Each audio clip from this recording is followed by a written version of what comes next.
अस्सलाम वालेकुम। यासीन आपके साथ हाजिर है इस मॉर्निंग ब्रीफिंग में। आज इस हफ्ते का लास्ट वर्किंग डे है, फ्राइडे आज दिन है और 15 मई डेट है आज।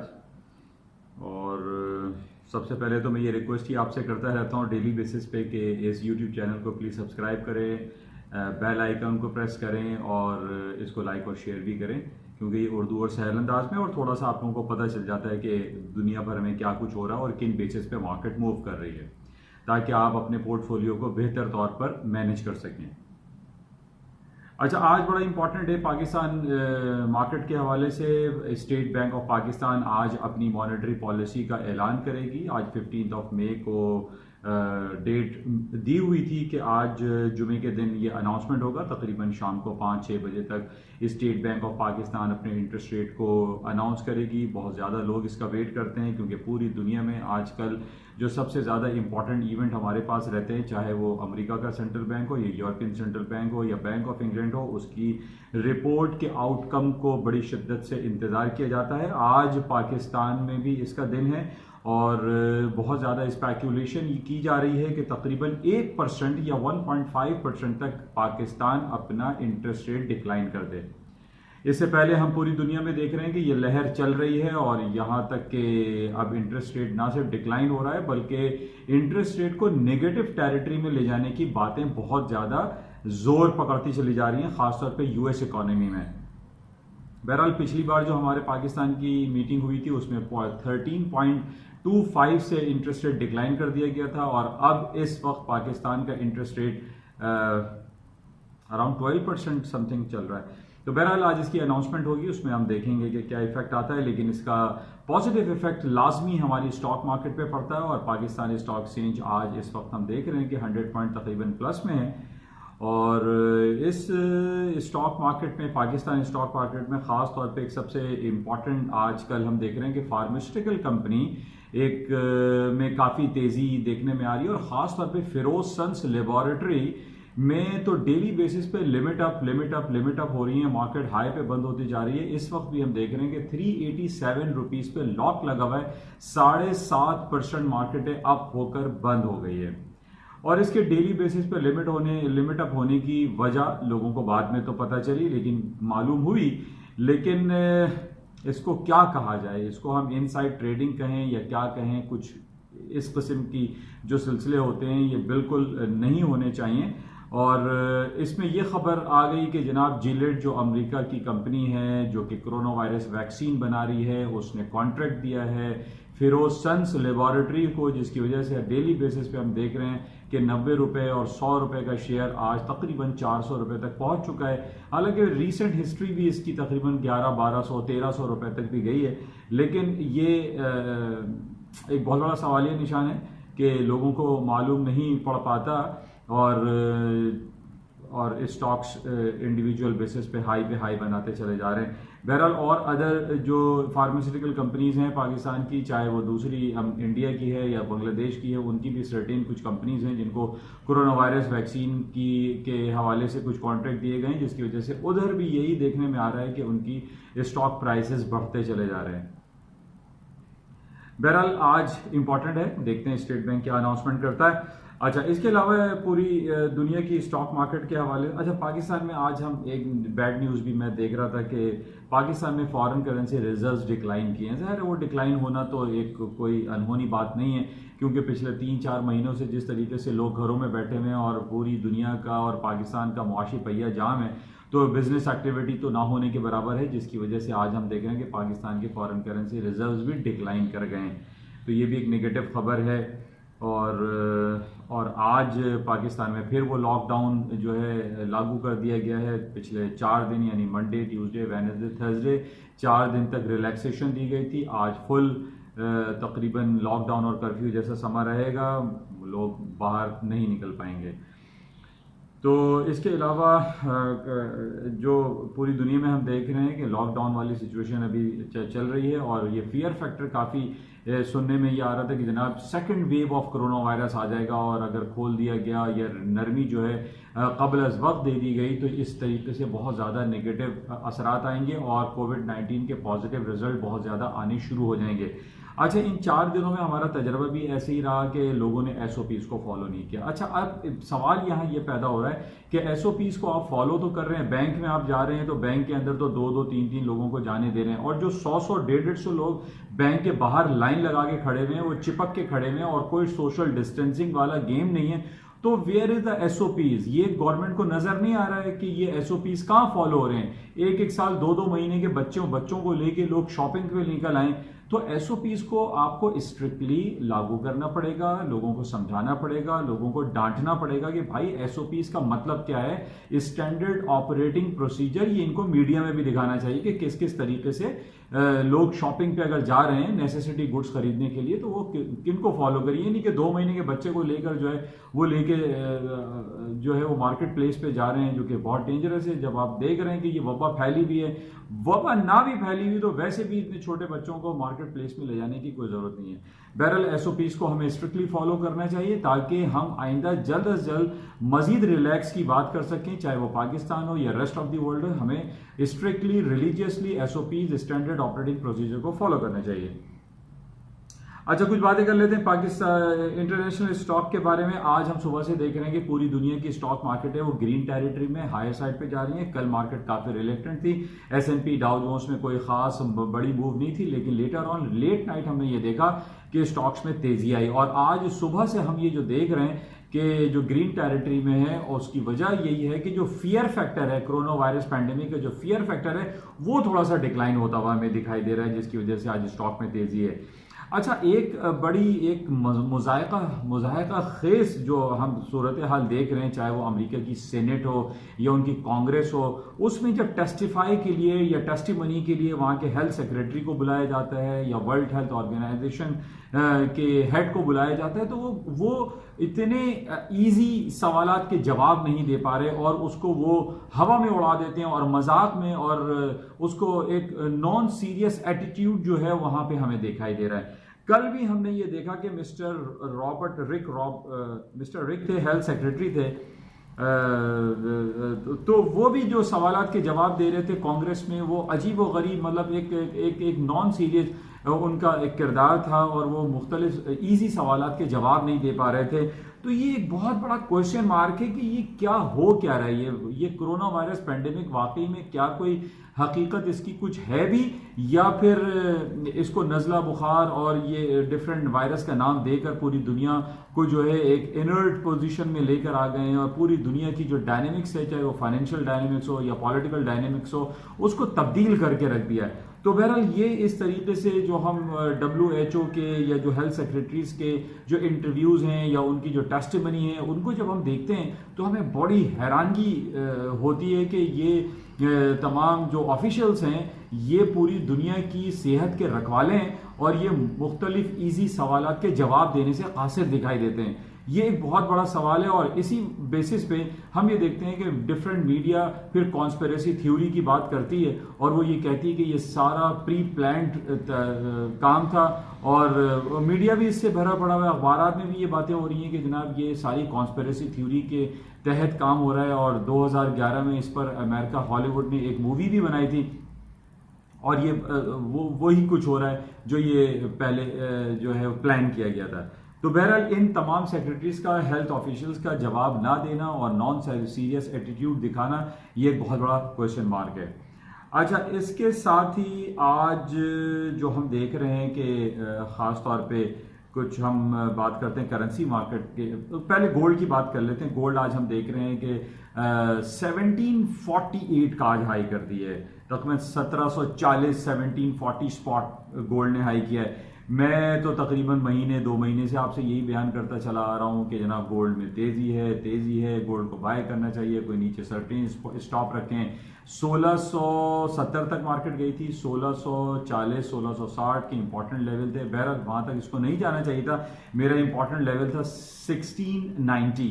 तो बहरहाल उसको मार्केट ने $20 नीचे पेनिट्रेट किया था। उसके बाद मार्केट हायर साइड पे जो पोटेंशियल था और जो खबरें चल रही थी वो मैं आपसे जिक्र करता रहा कि गोल्ड की मार्केटों में बहुत ज़्यादा तेज़ी लगती है, और उसकी वजह मैंने आपसे बयान की थी कि डिफरेंट जो अरब कंट्री है, पाकिस्तान और ये जो बॉर्डर लाइन है हमारा अफगानिस्तान में जो हालात दगरगू हैं, फिर कश्मीर है, हांगकॉन्ग का मसला है, सऊदी अरब और यमन के दरमियान देख लीजिए सीरिया है, इन तमाम इलाकों में जो टेंस हालात चल रहे हैं, फ़लस्तीन और इसराइल में जो आए दिन लोगों को मार दिया जाता है, सीरिया में पिछले दिनों तकरीबन 100 लोगों की हलाकतें हो चुकी हैं। तो जब भी हम देखते हैं कि कोई निगेटिव इम्पैक्ट पूरी दुनिया में रहता है या किसी पार्ट ऑफ द वर्ल्ड में, तो गोल्ड की कीमतों में इजाफा होता है। अच्छा, इसके साथ ही मैंने आपसे ये भी कहा था कि जिस तरीके से अमेरिका इंटरेस्ट रेट को डिक्लाइन करता चला जा रहा है या stimulus packages billions and trillions of dollar के वो अनाउंस करता चला जा रहा है, इसके बेसिस पे डॉलर की मार्केट डाउन हो जाएगी, वो मार्केट में उसकी फ्लोटिंग बढ़ जाएगी,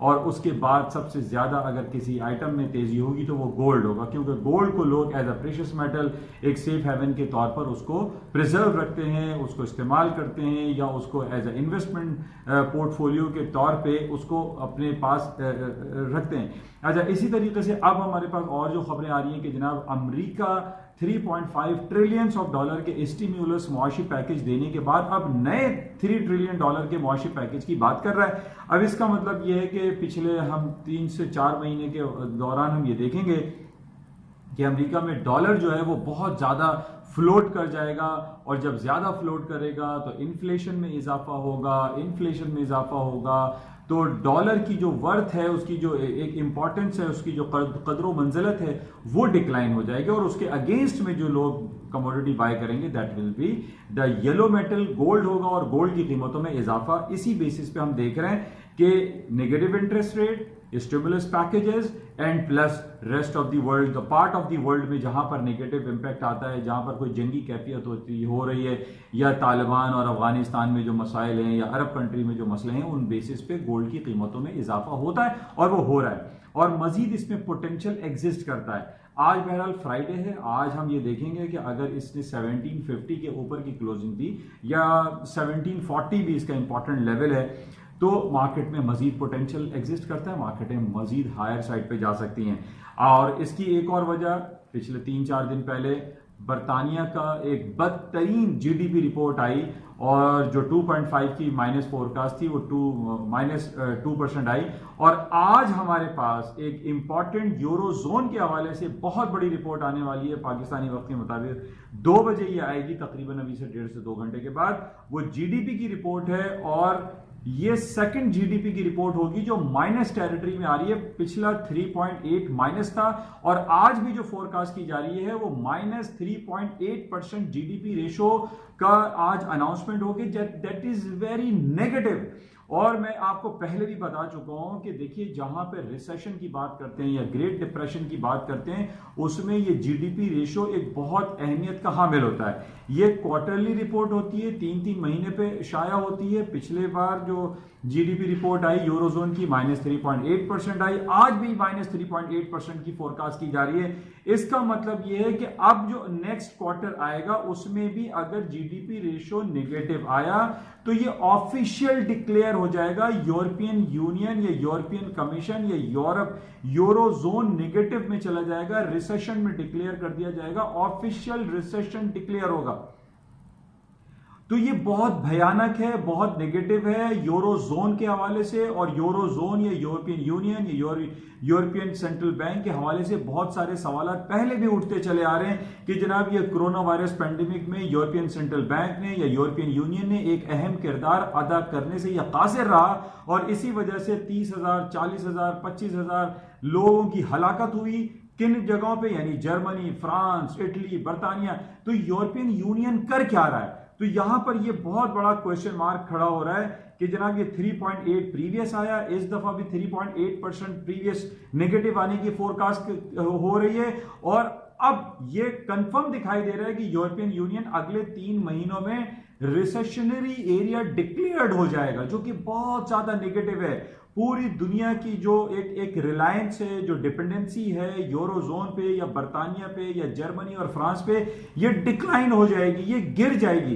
तो बहरहाल ये आज बड़ी इंपॉर्टेंट रिपोर्ट है। इसी बेसिस पे हम देख रहे हैं कि बरतानवी करेंसी भी डिक्लाइन हो रही है, यूरो करेंसी भी डिक्लाइन हो रही है और मजीद इसको डिक्लाइन होने का इंडिकेशंस आ रही हैं, इसमें डाउन होने का पोटेंशियल बहुत ज्यादा एग्जिस्ट करता है। बहरहाल अभी 1 से 1.5 घंटा रह गया, इसको आप बहुत क्लोजली देखिएगा और इन बेसिस पे अपने पोर्टफोलियो को मैनेज करने की कोशिश कीजिएगा। इट्स अ वेरी नेगेटिव खबर है और इसके बाद यूरो जोन में रिसेशन डिक्लेयर हो सकता है आफ्टर 3 मंथ्स। बहरहाल डाउनफॉल दिखाई देता है। इसी वजह से मैं आपसे यह जिक्र कर रहा हूं कि गोल्ड की कीमतों में मजीद इजाफा होगा, क्योंकि करेंसी, जैसे मैंने पहले भी आपसे ये बयान करता रहता हूं कि करेंसी के कागज का एक टुकड़ा है। ये दुनिया की किसी भी सेंट्रल बैंक को भी कोई अनाउंस कर सकता है कि जनाब हम करेंसी को खत्म कर रहे हैं, करेंसी की जगह दूसरी चीज लेकर आ रहे हैं, कोई बिटकॉइन ला रहे हैं, कोई डिजिटल करेंसी लेकर आ रहे हैं, या कोई हम डेबिट एंड क्रेडिट कार्ड या पेपॉल, बहुत सारी चीजें। अब जिस तरीके से दुनिया आगे बढ़ती जा रही है, हम ये देख रहे हैं कि करेंसी की जो इस्तेमाल है वो बहुत ज्यादा डिक्लाइन हो रहा है। लिब्रा कॉइन की हम बात कर रहे हैं, फेसबुक की लिब्रा कॉइन बन रही है, या फिर हम जब चाइना की तरफ ये पेशकदमी हो रही है कि जनाब कोई डिजिटल करेंसी लेकर आई जाए। तो बहरहाल ये जो हमारे पास कोरोना वायरस का जो पेंडेमिक पूरी दुनिया में फैला हुआ है, इन बेसिस पे हम ये जरूर समझ सकते हैं या फोरकास्ट कर सकते हैं इन नियर फ्यूचर में कि दुनिया की जो डायनेमिक्स है, जो फाइनेंशियल डायनेमिक्स है, वो एंटायरली चेंज होने वाली है, तब्दील होने वाली है। इसके अंदर बहुत सारी जो काम होने वो हमें after certain period of time पता चलेगा। अच्छा, आज बहरहाल ये इंपॉर्टेंट है। अच्छा, अब बात कर लेते हैं क्रूड ऑयल की। क्रूड ऑयल की मार्केट के हवाले से जब ये पिछले महीने ये डाउन हो गया था और तकरीबन -40 -37 भी हुआ था, उस वक्त भी मैंने पाकिस्तान की जो मिनिस्ट्री ऑफ फाइनेंस में कोशिश तो की थी, हो सकता है कि उनके पास ये खबर पहुंची हो कि आप कॉल ऑप्शंस को एक्सरसाइज करें, कॉल ऑप्शन को बाय करें। जिस वक्त ऑयल की मार्केट $5, $6 या $10 चल रही थी, उस वक्त अगर आप $40 के या $50 के कॉल ऑप्शन को परचेज कर लेते तो आज या किया हो, माइट पॉसिबल, कुछ मीडिया पे ये खबर हमारे सामने आई थी कि जनाब वो कॉल ऑप्शन को एक्सरसाइज करेंगे या उसको परचेज करेंगे या पुट जो है वो उसको सेल आउट कर देंगे। तो बहरहाल ये बहुत अच्छी अपॉर्चुनिटीज थी। आई होप कि गवर्नमेंट ऑफ पाकिस्तान ने या हमारी मिनिस्ट्री ऑफ फाइनेंस ने या पेट्रोलियम फाइनेंस मिनिस्ट्री ने जो है इस पे काम किया हो और इसको कॉल ऑप्शन को बाय या पुट ऑप्शन को सेल किया हो। तो आज वो मिलियंस ऑफ डॉलर्स में प्रॉफिट, आप ये समझ लीजिएगा, अगर आप उसको गवर्नमेंट की सतह पर कैलकुलेट करें तो बहुत ज्यादा पैसे बनते हैं। तो बहरहाल आज हम ये देख रहे हैं कि तेल की कीमतें $28 पर आ गई, तकरीबन महीने 1.5 महीने का इसने हाई कर दिया और उसकी वजह से मैंने कल भी आपसे बताई थी कि सऊदी अरब में डीप कट की बात हो रही है। हालांकि पिछले दिनों ये ओपेक एंड ओपेक प्लस ने डीप कट की बात की थी, लेकिन एक जंगी कैफियत चल रही थी रशिया और सऊदी अरब की तरफ से, और उस पर दोनों ने ममालिक ने ये कहा था कि हम अपनी जो प्रोडक्शन है उसको जारी रखेंगे, हम प्रोडक्शन को कट नहीं करेंगे। तो एक जंगी कैफियत चल रही थी, वो ट्रूस हो चुका है, जिसकी वजह से हम दोबारा देख रहे हैं कि तेल की कीमतों में इजाफा हो रहा है। और इसी के साथ साथ जब तेल की कीमतें ऊपर की तरफ जाती हैं तो जो स्टॉक मार्केट है उसमें भी पोटेंशियल एग्जिस्ट करता है। और आज हम यही देख रहे हैं कि तेल की कीमतों के साथ साथ स्टॉक मार्केटें भी हायर साइड पे जा रही हैं और जो फियर फैक्टर है कोरोना वायरस का वो भी डिक्लाइन हो रहा है। और पूरी दुनिया में कुछ हम ये देख रहे हैं कि रिलैक्सेशन भी पाई जा रही है। जो लॉकडाउन शटडाउन था उसको रिलैक्स भी किया जा रहा है, जिसकी वजह से तेल की कीमतों में भी इजाफा हो रहा है, स्टॉक मार्केटें भी ऊपर की तरफ जा रही हैं। लेकिन जो स्टिमुलस पैकेजेस और नेगेटिव इंटरेस्ट रेट की जो कहानियां बहुत ज्यादा चल रही हैं, उन बेसिस पे गोल्ड की कीमतें ऊपर की तरफ जा रही हैं। और जो हालात और वाक़यात जो जियो पॉलिटिकल सिचुएशन है वो गंभीर होने की वजह से भी गोल्ड में तेजी दिखाई दे रही है। तो बहरहाल ये आज की सूरत हाल है। आज का जो हम पैकअप करते हैं वो यही है कि आज पाकिस्तान स्टॉक एक्सचेंज ऊपर की तरफ है, क्योंकि आज स्टेट बैंक ऑफ पाकिस्तान अपनी मॉनेटरी पॉलिसी का अनाउंसमेंट करेगा। प्लस 2 बजे पाकिस्तानी वक्त के मुताबिक यूरोपियन यूनियन का GDP का रिजल्ट आएगा, जो कि बहुत ज्यादा नेगेटिव है। इसको आप क्लोजली वॉच कीजिएगा। आज है जुमा, इंशाल्लाह आपसे हफ्ता और इतवार मुलाकात नहीं होती है। संडे नाइट को कोई इंपॉर्टेंट इवेंट रहा तो आपसे दोबारा रब्ता कायम किया जाएगा इंशाल्लाह। उस वक्त तक के लिए इजाजत दीजिए। खुदा हाफिज़। जाते हुए आपसे रिक्वेस्ट जरूर करूंगा, यूट्यूब चैनल को प्लीज सब्सक्राइब जरूर करें। Thank you.